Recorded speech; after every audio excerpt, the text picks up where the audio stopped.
दोस्तों, एक तरफ जहां कल देश की राजधानी दिल्ली के चुनाव के जो संपन्न हुआ था उसकी मतगणना हो रही थी, वहीं दूसरी तरफ भीम आर्मी के चीफ और नगीना के सांसद चंद्रशेखर आजाद आनन फानन में कल बिहार की राजधानी पटना में आते हैं। और पटना में आने के बाद तमाम लोगों का सवाल यही है कि आखिर एक तरफ जहां दिल्ली में चुनाव की गिनती शुरू हो रही थी, मतगणना हो रही थी, मिल्कीपुर में जहां उनके प्रत्याशी चुनाव लड़े थे आजाद समाज पार्टी के, उनके जो है नतीजे गिने जा रहे थे, वहीं दूसरी तरफ चंद्रशेखर आजाद कल जिस तरीके से बिहार की राजधानी पटना के एयरपोर्ट पर दिखे गए और जिस तरीके से मीडिया में उन्होंने बयान देकर जो चुनाव आयुक्त राजीव कुमार उन पर सवाल खड़ा करने का काम किया, उसको लेकर सभी लोग ये जानना चाहते हैं कि इस आनन फानन में चंद्रशेखर आजाद बिहार किस लिए आए हैं। आखिर चंद्रशेखर आजाद बिहार में इतनी चुनावी मौसमों के बीच, जहां बिहार में विधानसभा का चुनाव होने वाला है और 5-6 महीने के बाद बिहार में विधानसभा का चुनाव है, तो चंद्रशेखर आजाद किस मकसद से कल पटना में आए हुए बिना बताए हुए, ये दोस्तों सब लोग जानना चाहते हैं। तो आज की इस वीडियो में दोस्तों बताऊंगा कि देखिए चंद्रशेखर आजाद कल बिहार के राजधानी पटना में जिस तरीके से बिना किसी सूचना को आने का काम किए, उसके पीछे एक बहुत बड़ा जो है राजनीति मकसद है।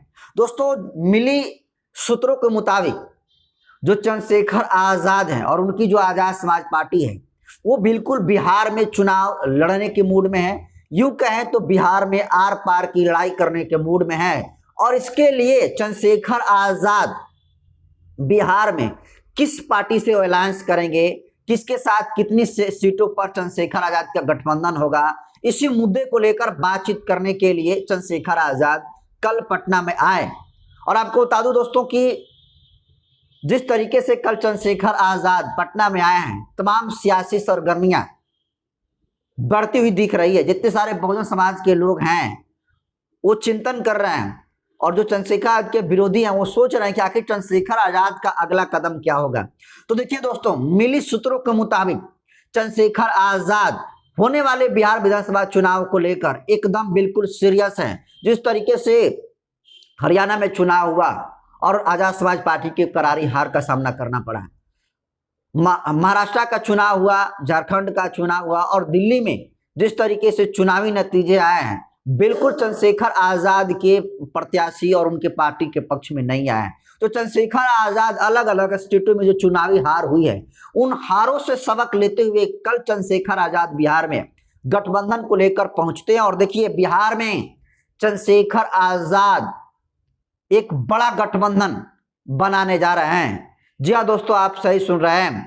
चंद्रशेखर आजाद एनडीए और इंडी गठबंधन को छोड़कर एक थर्ड फ्रंट बना रहे हैं, जिसमें चंद्रशेखर आजाद के साथ पप्पू यादव और असदुद्दीन ओवैसी होंगे। जी हाँ दोस्तों, आप सही सुन रहे हैं। देखिए, चंद्रशेखर आजाद की जो पार्टी आजाद समाज पार्टी है, असदुद्दीन ओवैसी की जो पार्टी है एआईएमआईएम और पप्पू यादव की जो पार्टी जन अधिकार पार्टी है, वो बिहार विधानसभा के चुनाव में तीनों लोग मिलकर चुनाव बिहार विधानसभा का 243 सीटों पर लड़ने का काम करेंगे।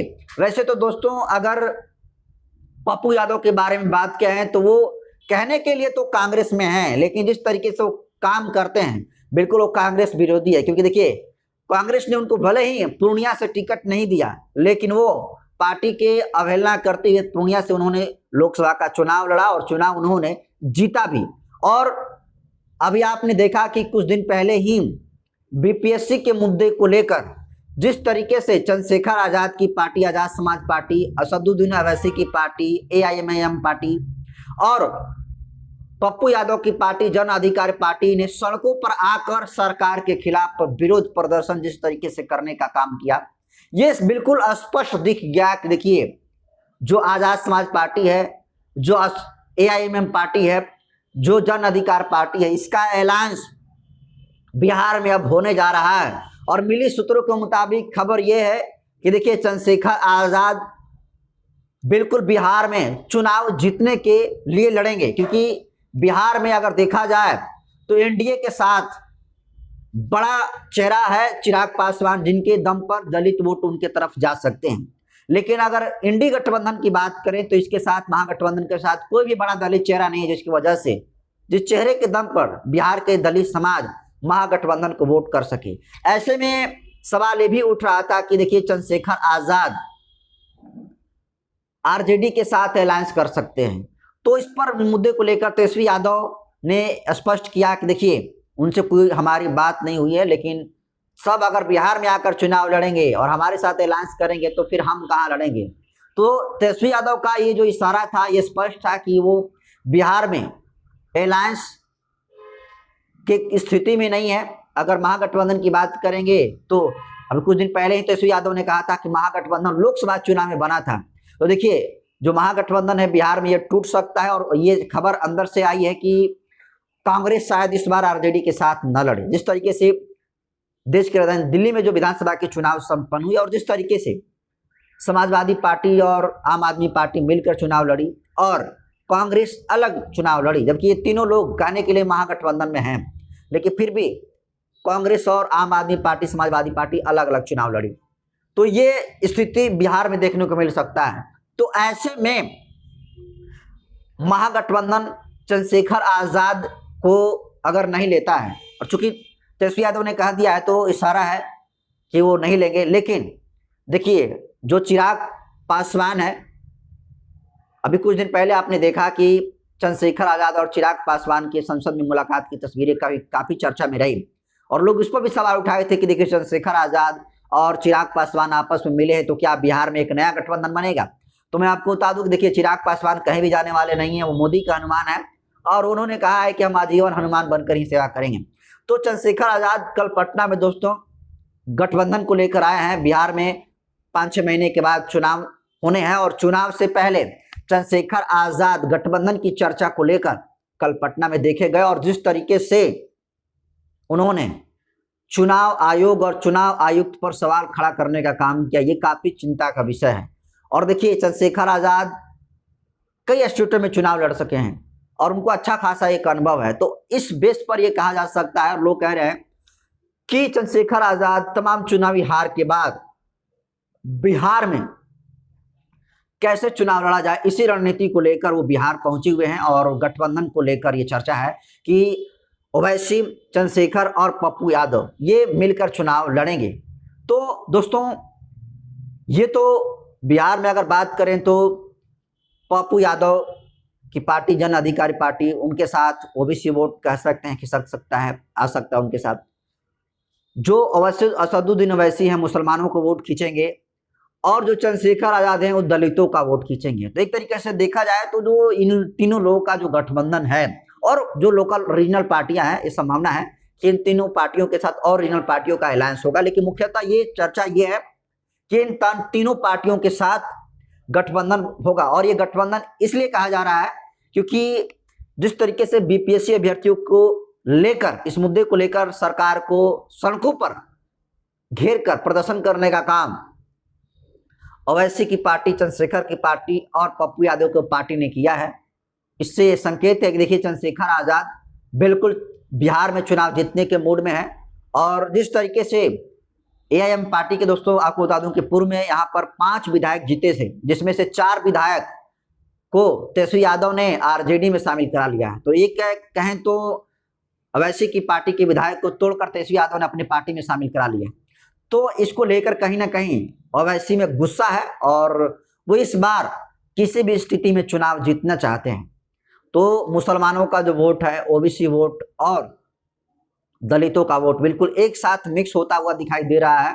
और अगर ये तीनों लोगों का दोस्तों सही तरीके से गठबंधन हो गया और कास्ट समीकरण को देखकर अगर सीटों का सही बंटवारा हुआ और उम्मीदवारों का सही तरीके से चयन किया गया, तो ये मानकर चलिए कि Azad Samaj party, AIMM party और जन अधिकार पार्टी का ये जो गठबंधन है बिल्कुल रंग लाएगा और बिहार में अच्छी खासी सीटें जो है निकाले, ये तीनों के गठबंधन जो है निकालने का काम करेगा। लेकिन सवाल ये है कि आखिर जितने सारे स्टेटों में चुनाव हुआ है, उन चुनाव से कुछ लेसन इन तमाम लोग लिए हैं कि नहीं लिए हैं। क्योंकि देखिए, अब आरजेडी को भी कहीं ना कहीं डर सता रहा है कि जिस तरीके से 27 साल का रिकॉर्ड दिल्ली में टूटने का काम हुआ है, 27 सालों के बाद देश की राजधानी दिल्ली में भाजपा ने वापसी किया है।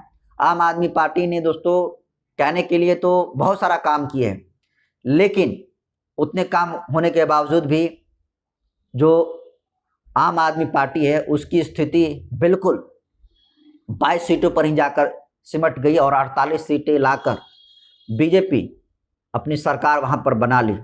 तो ऐसे में जिस तरीके से आम आदमी पार्टी की दिल्ली में करारी हार हुई है, इसको लेसन कहीं ना कहीं बिहार के तमाम विपक्षी पार्टियां ले रही हैं। और इस कड़ी में कोई इस बार मिस्टेक ना हो तो चुनाव जीतने की स्थिति को लेकर, चुनाव जीतने के मूड में बिल्कुल चंद्रशेखर आजाद, ओवैसी और पप्पू यादव दिख रहे हैं। और इनके साथ बिहार की जो रीजनल पार्टियां हैं, संभावना ये है कि इस थर्ड फ्रंट जो बन रहा है, जो महागठबंधन और एनडीए से अलग है, जिनका अपना एक घोषणा पत्र जारी होगा, जिनका अपनी एक स्ट्रेटजी होगी, जिनके अपने सेट शेयरिंग पर उन लोगों की बात होगी और उसका एक अलग नाम होगा। तो देखने वाली बात ये होगा दोस्तों कि क्या चंद्रशेखर आजाद बिहार में चिराग पासवान को मात देंगे, क्या दलितों का वोट वो विधानसभा के चुनाव में खींचने में सक्षम होंगे, क्या असदुद्दीन अवैसी मुसलमानों का वोट खींचेंगे, क्या पप्पू यादव पर यहाँ के यादव समाज भरोसा जताएगा, ये तो आने वाला भविष्य भी बताएगा। लेकिन कल जिस तरीके से चंद्रशेखर आजाद बिना बताए हुए, बिना किसी सूचना के पटना में आते हैं, सभी लोग जानना चाह रहे थे कि आखिर चंद्रशेखर ने एकाएक बिहार में क्यों आए, उनका आने का क्या मकसद है। तो देखिए, सीधी तौर पर समझिए कि उनका राजनीतिक मकसद है, वो गठबंधन करने के मूड में है और काफी आंतरिक चर्चा जो है तमाम पार्टियों के बीच में चल रही है। इसी सिलसिले को लेकर चंद्रशेखर आजाद कल पटना में पहुंचे, क्योंकि जो सूत्र हैं, सूत्रों के हवाले से यही खबर मिल रही है कि देखिए चंद्रशेखर आजाद इस बार अकेले चुनाव, जो दिल्ली में वो अकेले चुनाव लड़े, महाराष्ट्र में अकेले उन्होंने चुनाव लड़ा, झारखंड में चुनाव लड़ा, तो बिहार में वो अकेले चुनाव नहीं लड़ेंगे, अलग थर्ड फ्रंट बनाएंगे। और इस बार चंद्रशेखर आजाद जिस तरीके से एक्टिविटी दिखा रहे हैं, जिस तरीके से बिहार को लेकर वो सीरियस हैं, वो बिल्कुल ऐसा लग रहा है कि वो चुनाव बिल्कुल जीतने की स्थिति में है। तो आप इसको कैसे देखते हैं? अगर ये लोग थर्ड फ्रंट बनाते हैं, यानी ओवैसी, चंद्रशेखर और पप्पू यादव, अगर ये लोग थर्ड फ्रंट बनाते हैं, तो इस थर्ड फ्रंट को आप किस रूप में देखते हैं दोस्तों? क्या लगता है इनका जो थर्ड फ्रंट है वो जो पहले से यहाँ के स्थापित पार्टियां हैं, जो एनडीए गठबंधन है, जो एनडीए गठबंधन है, उसको मात देगा या नहीं? आप अपनी क्या राय रखते हैं? अपनी प्रतिक्रिया कमेंट सेक्शन में जरूर दीजिए।